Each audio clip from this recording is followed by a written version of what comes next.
MLA. എങ്ങനെയാണ് ഇതിൽ ഇടപെടാൻ ശ്രമിക്കുന്നത്? ആറ്റിങ്ങൽ സ്മൃതി ഇവരുടെ മണ്ഡലത്തിലാണ് സംസാരിക്കുക.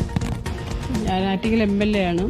ഒരു 10:30 ആയപ്പം റിപ്പോർട്ടർ ചാനലാണ് എന്നെ വിളിച്ച് അങ്ങനെ പറഞ്ഞാണ് ഞാൻ ഇതറിയുന്നത്. കാര്യം വളരെ കണ്ടപ്പോൾ തന്നെ വളരെയേറെ വേദന തോന്നുകയാണ്. നമുക്കിത് സമഗ്രമായ ഒരു അന്വേഷണം, കാരണം ഇവരോട് സംസാരിക്കാം, കണക്ട് ചെയ്തിട്ടുണ്ട്. എം.എൽ.എ. ഇപ്പോൾ ഇക്കാര്യത്തിൽ അടിയന്തരമായി എന്താണ് ചെയ്യാൻ പോകുന്നത് ഇവരുടെ ഈ 2 കുടുംബങ്ങളുടെയും കാര്യത്തിൽ? അടിയന്തരപരമായ 2 കുടുംബങ്ങളെയും നിയമപരമായ ഒരു അന്വേഷണം നടത്താൻ വേണ്ടിയുള്ള തീരുമാനം എടുക്കാൻ നമ്മളിപ്പോൾ തീരുമാനിച്ചിട്ടുണ്ട്.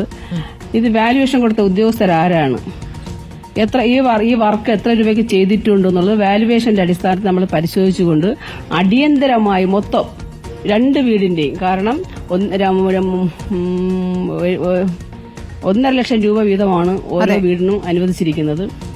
2 വീടിനും അങ്ങനെ ഈ കൈപ്പറ്റിയെന്നാണ് ഞങ്ങൾക്ക് സാധിച്ചത് ഇവിടെ വന്നപ്പോൾ.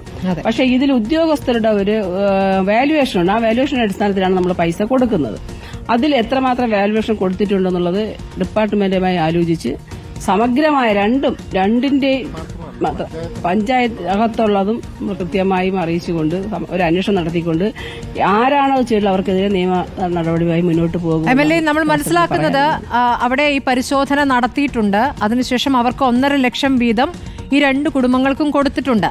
പക്ഷേ അവിടുത്തെ നിർമ്മാണം ഈ പറഞ്ഞ പഞ്ചായത്ത് വൈസ് പ്രസിഡന്റ് പറഞ്ഞ ആൾക്ക് തന്നെ കൊടുക്കണം, അങ്ങനെയാണ് ചട്ടം എന്നവരെ തെറ്റിദ്ധരിപ്പിച്ചുകൊണ്ട് ആ പൈസ തിരികെ വാങ്ങുന്നു. എന്നിട്ട് ആ പൈസയ്ക്കുള്ള പണി അവിടെ എടുത്തിട്ടില്ല. 2 വീടുകളും എം.എൽ.എ. പോയി കണ്ടോ? ഞാൻ കണ്ടു. ഇപ്പൊ അവിടെ നിൽക്കുകയാണ്. നമ്മൾ പരിശോധിച്ചുകൊണ്ടിരിക്കുകയാണ്. എല്ലാവരും ഇവിടെ ഉണ്ട്. അവർക്ക് വേണ്ടിയുള്ള എല്ലാ സഹായങ്ങളും ഞങ്ങൾ ചെയ്യും. തെറ്റ് ചെയ്തിട്ടുണ്ടെങ്കിൽ അത് നിയമത്തിന്റെ മുന്നിൽ കൊണ്ടുവരികയും ചെയ്യും. ശ്രീമതി OS അംബിക, വേറൊരു കാര്യം കൂടി. ഇപ്പോൾ അവര് പട്ടികജാതി കുടുംബങ്ങളാണ്. ഈ 2 കുടുംബത്തിന്റെയും അവസ്ഥ, നമ്മൾ ഈ വീടിന്റെ നിർമ്മാണവുമായി ബന്ധപ്പെട്ട തട്ടിപ്പ് പരിശോധിച്ച് പ്രസാദ് അവിടെ എത്തുമ്പോൾ കാണുന്ന അവരുടെ പട്ടിണിയും കൂടിയാണ്.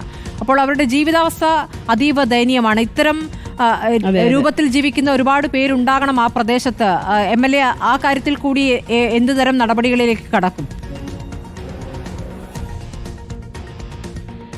കൃത്യമായും അത് പരിശോധിച്ചുകൊണ്ട്, കാരണം നവംബർ 1 ഗവൺമെന്റ് ഇത്തരത്തിൽ ഗ്രാമപഞ്ചായത്തുകളാണ് അതിദരിദ്രരുടെ ലിസ്റ്റ് എടുക്കേണ്ടത്. ഇവരുടെ പേര് ലിസ്റ്റിൽ വന്നിട്ടുണ്ടോ എന്നൊരു പരിശോധന കൃത്യമായി ഞങ്ങൾ നടത്തും.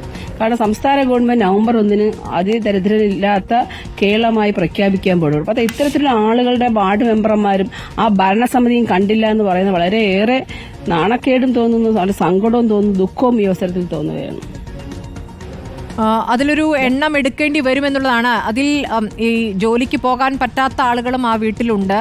അങ്ങനെ പറ്റുന്നവരാണെങ്കിൽ അവർക്ക് പറ്റുന്ന ജോലി സംഘടിപ്പിച്ചു കൊടുക്കുക എന്നൊരു വിഷയം കൂടി ഉണ്ടല്ലോ. ഇപ്പോൾ ബാക്കി ആരുടെയൊക്കെയോ സഹായം കൊണ്ടും കാരുണ്യം കൊണ്ടുമാണ് അവർ ജീവിക്കുന്നത്.